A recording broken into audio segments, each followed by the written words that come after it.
नमस्कार फरीदाबाद, मैं योगेंद्र पाल और हम पहुंचे हैं राजीव कॉलोनी। और आपको बता दें कि फरीदाबाद मज़दूरों की बस्ती है, लेकिन मज़दूर यहाँ बेबस है। और आप देख सकते हैं हमारे सामने महिला है, और महिला के ये जो हाथ देख रहे हैं, उंगलियां कट गई थी पावर प्रेस मशीन से। और जानेंगे महिला से ही कि क्या हुआ था, क्या है पूरा मामला और कौन सी कंपनी का मामला है। क्या नाम है आपका? मेरा नाम मालती है जी सर। जी मालती जी, कहाँ काम करते थे आप? कृष्णा कॉलोनी में 6 नंबर गली में देव कंपनी में। और मैं हेल्पर के पद पर लगाई थी और फिर मुझे पावर मशीन पे बैठा दिया। ना जानकारी होने पे मैंने कभी पावर मशीन नहीं चलाई और उन्होंने मुझे ज़बरदस्ती पावर मशीन पे बैठा दिया। और मैंने उनसे 5 मिनट का वेट मांगा था कि भैया मेरे पेट में दर्द हो रहा है, मुझे 5 मिनट का वेट दे दो। तो उन्होंने मुझे नहीं बैठने दिया। तो वो मेरे से झगड़ने लगे, तो उन्होंने मुझे जबरदस्ती बैठाया। जीतू ने। जीतू कौन था ये जीतू कंपनी का फोरमैन है। हाँ, उन्होंने मुझे बैठाया कि तू ही चलाएगी इस मशीन को। पहले मशीन 2 बार खराब हुई थी। फिर मैंने बोला भैया ये मशीन बार बार खराब हो रही है, तो मैं ये मशीन मत बैठाओ, मुझे दूसरी पे बैठा दो। और मेरी तबीयत भी ख़राब हो रही है, मेरे पेट में दर्द है, मुझे 5 मिनट का वेट दे दो। मैं ये नहीं कहती कि मैं बैठ जाऊंगी मैं और दूसरा काम कर लूँगी, पर मुझे 5 मिनट मशीन से हट जाने दो। तो उन्होंने मुझे नहीं हटने दिया। वो अर्रा के परे थे मेरे से। तो फिर 5 मिनट नहीं हुई जब तक मेरा हाथ मशीन में आ गया। हाँ, उससे मेरी हाथ का अंगूठा और उंगली, मेरी खाली एक उंगली बची है, 4 उंगली बिल्कुल खराब हैं। 2 बिल्कुल ख़त्म हैं इनमें से और 2 आधी आधी हैं। हाँ। तो आपने फिर माली वाली से किसी से नहीं कहा था? मालिक जी भी थे वहाँ पे, वो मौजूदी पे थे मालिक, तो उन्होंने कुछ भी नहीं किया। हाँ। उसके बाद कहाँ आप? वो फिर मुझे लेके गए थे, तो उन्होंने हाल की हाल ऐसा ही बनवा के मेरा जब मुझे एडमिट किया था। हाँ, पट्टी करा के वो मुझे यहीं छोड़ गए। फिर उस दिन से उन्होंने देखा भी नहीं। एक दिन लेके गए थे तो उन्होंने पूरे दिन मुझे ऐसे ही हॉस्पिटलों में घुमाया। बोल रहे डॉक्टर साहब नहीं है, अभी आध घंटे में आएंगे कि 20 मिनट में आएंगे। ना कोई पट्टी कराई, ना कोई दवा दिलाई, और ना आज तक पलट के उन्होंने देखा। ना मेरे बच्चे हैं छोटे छोटे, ना कोई खर्चा पानी है, ना कुछ भी है। ऐसे ही पड़ी हूँ मैं अपने घर में। कितने बच्चे हैं? मेरे 3 बच्चे हैं, 2 बेटे हैं, 1 बेटी है, और ये मेरे हस्बैंड हैं। इनको भी ये परेशानी है, इनके आधे धड़ में फालिश निकली हुई है, इनसे काम नहीं होता है, पूरे परिवार का अपना खर्चा में। इसीलिए आप काम कर रही थी, नौकरी कर रही थी? हाँ भैया, मैं इसी वजह से काम कर रही थी कि मेरे बच्चे पल जाएं, पर उन्होंने मेरे से ऐसे कह के ना बहुत फायदा उठाया। मेरा हाथ बिल्कुल बेकार हो गया, मेरा सीधा हाथ है काम का, अब मैं किसी काम के लायक नहीं हूँ। और कोई आया भी नहीं है? कोई भी नहीं आया भैया, नहीं कोई मदद नहीं है। और ना मेरा फ़ोन भी किया था मैंने, ना कोई फ़ोन उठाया उन्होंने। और जो मेरे पैसे थे काम के, वो पैसे भी नहीं दिए हैं मेरे। तो आप समझ सकते हैं कि महिला है, और हालांकि ये पहले भी वहाँ काम कर चुकी थी। उसके बाद अभी फ़िलहाल भी 1 महीना लगभग हुआ था जब से काम कर रही थी। देव एसोसिएट कोई वो है कंपनी, सेक्टर 25 में, कृष्णा नगर में जी। और वहाँ इस महिला के लाख मना करने पर भी ये जो फोरमैन या सुपरवाइजर जो भी थे, जीतू जिसका नाम बता रही है जी। अच्छा, उन्होंने भी, मालिक का नाम सोमदत्त है और देवदत्त है। सोमदत्त और देवदत्त। हाँ। और ये और जीतू और कौन था? जीतू फोरमैन। और कौन था? और वर्कर थे जो भी लग रहे जीतू हैं। हाँ, जीतू ने झगड़ा किया था मेरे से। जीतू अर्रा के पड़ रहा था, तो उन्होंने जो वीडियो थी उस दिन की वो भी काट दी है। अच्छा, कंपनी से? हाँ, कंपनी से वो वीडियो थी उस दिन की, वो भी काट दी है। बोल रहे तू हमारा कुछ भी नहीं कर सकती है। बोल रहे, मैंने बोला भैया मेरे को मशीन नहीं चलाना आता है, तो बोले कि तू मशीन नहीं चलाएगी तो हम तुझे कंपनी से निकाल देंगे, और तू कैसे लेगी, अपना पैसा ले लेना, हमसे कैसे लेगी। हाँ, पैसा देने के लिए तो आप इसी हेल्पर में थी? हेल्परी में लगी थी भैया। मेरी मजबूरी के कारण, मेरे हस्बैंड बीमार रहते हैं, इनके धड़ में आधे में फालिश निकली हुई है। इसी मजबूरी की खातिर फिर मुझे मशीन पर बैठना पड़ा। के लिए लगी तो मशीन का क्या मतलब है? हाँ। मशीन तो चलानी आती नहीं है। नहीं आती थी, फिर भी मैं मजबूरी की खातिर मुझे बैठना पड़ा। जबरदस्ती मशीन चलवाई गई, पावर प्रेस। और जबकि हालांकि आज के टाइम में लगभग सभी कंपनियों में ऑटोमेटिक मशीनें आ गई हैं, जिसमें कोई भी हाथ या शरीर का कोई भी अंग आने पर वो मशीन रुक जाती है, लेकिन ये ऑटोमेटिक नहीं थी। कैसा?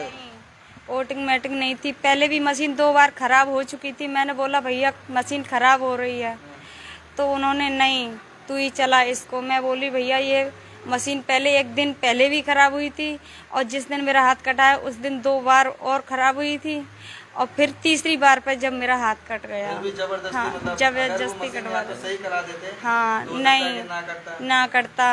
और फिर आपको तो ऑपरेटिंग आती नहीं है, आप तो हेल्पर ही के लिए लगे थे, तो आपको तो बिठाना नहीं चाहिए था जिसको मशीन के। 2-3 बार मेरे को पीस लगा के बताया था कि ऐसे ऐसे करके चला और माल जाना है, और तू ही चलाएगी, और नहीं चलाएगी तो कल से आना मत, हम तुझे कंपनी से निकाल देंगे। मैंने बोला भैया मेरे को मशीन चलाना नहीं आता है तो मेरा हिसाब दे देना। तो बोला तू कैसे ले लेगी, ले लेना, हमारे पास कोई पैसा नहीं है किसी का। हाँ उन्होंने तो आप देख सकते हैं कि किस तरह से। और बात करेंगे इनके हस्बैंड से। जी इधर खड़े हो जाए। क्या नाम? सर मेरा नाम हरदेव है। हरदेव जी, क्या कह रहे हैं कंपनी वाले? कुछ कह नहीं? सर कंपनी वाले जिस दिन हाथ काटा उस दिन मतलब जो मेरे को 6:30 बजे करीब फ़ोन आया। फ़ोन चार्जिंग था, मैं उठा नहीं पाया। उसके बावजूद सर इन्होंने फिर मैंने फ़ोन किया अपनी घरवाली को। मैंने कहा मैंने कहाँ पे हो? कि मेरी उंगली कट गई 4। ये सुन के फिर मेरी आंखों में आंसू आ गए। फिर ये घबरा के बोली तुम घबराओ मत, मेरी एक उंगली कटी है। उस दिन ये फिर लेके आए। दूसरे दिन हम दोनों गए तो दोनों को लेके वहाँ पहुँचे। पहले सूर्या एथराइज हॉस्पिटल में। माँ बोले कि 4:30 बजे डॉक्टर साहब आएंगे।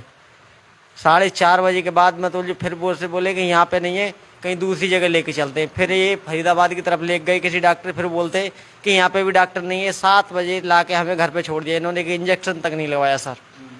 उसके बावजूद बाद में फिर अपने आप चले गए।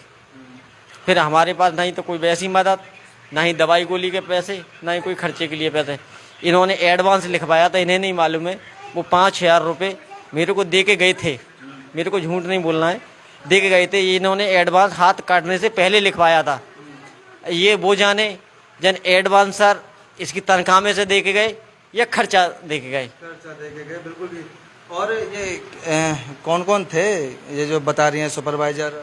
सर जी हमारे साथ भी इनके मालिक सोमदत्त जी थे और जीतू थे, इनके HR शर्मा थे। ये तीनों लोग हमें पूरे दिन घुमाते रहे। ऐसा ही इनका तीसरे दिन का भी रूटीन होगा। हो सकता है ये FIR वगैरह किसी एप्लीकेशन ना करें इस चक्कर में। एक कागज पे साइन करवाने के लिए बोल रहे थे कि हम स्टाम्प पेपर लेके आएंगे, कल तुम इस पे साइन कर देना। हाँ तो फिर साइन किया था? नहीं, मैंने उस पर कोई साइन नहीं किया है, उस पर कोई साइन नहीं किया है। और ऐसे ही बोल रहे थे कि साइन कर देना और तुम हमारा कुछ नहीं बिगाड़ सकते हो, कुछ भी रिपोर्ट करो, कुछ भी करो, तुम हमारा कुछ भी नहीं कर सकते हो। अच्छा। हाँ वो ये बोल रहे थे, ऐसे धमकी दे रहे थे वो कि तुम ये सोचो ना कि हमारे माफिक रिपोर्ट करोगे, तुम हमारा कुछ भी नहीं कर सकते हो। जी तो बोला नहीं जो हाथ कट गया, ये उंगलियां कट गई हैं, इसका पैसा था उनसे। मैंने यही बोला था, फिर भी हाथ जोड़ के मैं सर जी मैं कुछ नहीं करना है, हमारा इलाज करा दो, हमारे छोटे छोटे बच्चे हैं, बस हमारे बच्चों का सहारा दे दो। जब तक हमारा हाथ ठीक नहीं होता, हमारा हाथ ठीक होते ही हम फिर ड्यूटी करेंगे। और ये भी नहीं बोला कि हम तुम्हें ऐसी कंपनी में रख लेंगे, परमानेंट रख लेंगे या क्या कुछ ऐसा? कुछ भी नहीं बोला उन्होंने, ऐसा कुछ भी नहीं बोला था। वो झूठा आश्वासन उसी दिन दिया था जिस दिन मेरे को लेके आए थे। तो यहाँ सब बस्ती पूरे इकट्ठे हो गए थे, तो उसी दिन सब में बोल गए थे। दूसरे दिन उन्होंने ऐसा कुछ भी नहीं बोला, घुमा फिरा के फिर छोड़ गए। उस दिन से कोई न तो फोन किया है, हमने फोन भी किया तो न उन्होंने फोन उठाया है। कोई कैसा भी कोई उनका वो नहीं है कि कोई देखे मेरे बच्चे छोटे छोटे तो आप क्या चाहते हो? सर जी मैं चाहती हूँ कि मेरे बच्चों का पालन पोषण हो जाए और मेरा हाथ ठीक हो जाए। मैं तो अभी भी ये चाहती हूँ कि मुझे तो क्या उंगलियां तो कट गई, हाथ तो खराब हो गया वो, लेकिन उसका हर्जाना तो देना पड़ेगा, हर्जाना तो देना चाहिए कम से कम। ये जो मेरे बच्चों काम कैसे करोगे, कहाँ क्या है? नहीं अपने छोटी मोटी नौकरी पर रखेंगे, हेल्परी वगैरह पे, तो देखो मेरा हाथ ठीक होने पे मैं करूँगी, मेरे बच्चे हैं, मैं क्या करूँ, जो भी मेरे से होगा वो मैं अभी भी करने के लिए राजी हूँ, मगर उन्होंने अभी तो कुछ भी नहीं किया है। और वो मैं यही चाहती हूँ कि बस मेरी मदद करें। ये कहाँ पे है कंपनी, कोई क्या है पूरा नाम इसका? सर इसका नाम है देव एसोसिएशन। देव एसोसिएट है। और हाँ जी, ये कृष्णा कॉलोनी गली नंबर 6 में तिरंगा चौक के पास है सर।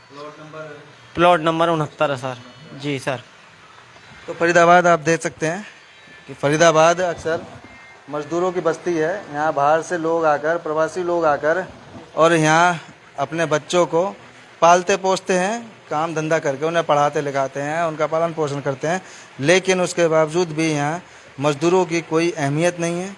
जबरन उनसे काम कराया जाता है और उनके साथ कोई हादसा होने पर उन्हें डराया धमकाया जाता है कि कोई कंप्लेंट ना करें, और पैसे अगर मांगो तो पैसे भी नहीं देते हैं और किसी तरह की कोई मदद भी नहीं करते हैं। हर चीज़ के लिए परेशान हैं।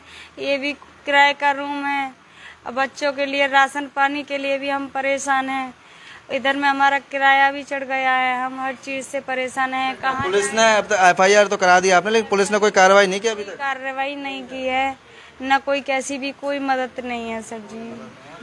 तो फरीदाबाद आप देख सकते हैं कि किस तरह से ये जो कंपनियां हैं और कंपनियों के मालिक हैं वो मजदूरों को कुछ नहीं समझते, और छोटे छोटे बच्चे हैं, ये 2-3 बच्चे हैं इनके छोटे छोटे। तो फरीदाबाद अब देखते हैं इसमें आगे क्या कार्रवाई होती है, वो भी आपको बताएंगे, जोड़ेंगे आपको शहर की अन्य महत्वपूर्ण खबरों के साथ। बहुत बहुत धन्यवाद।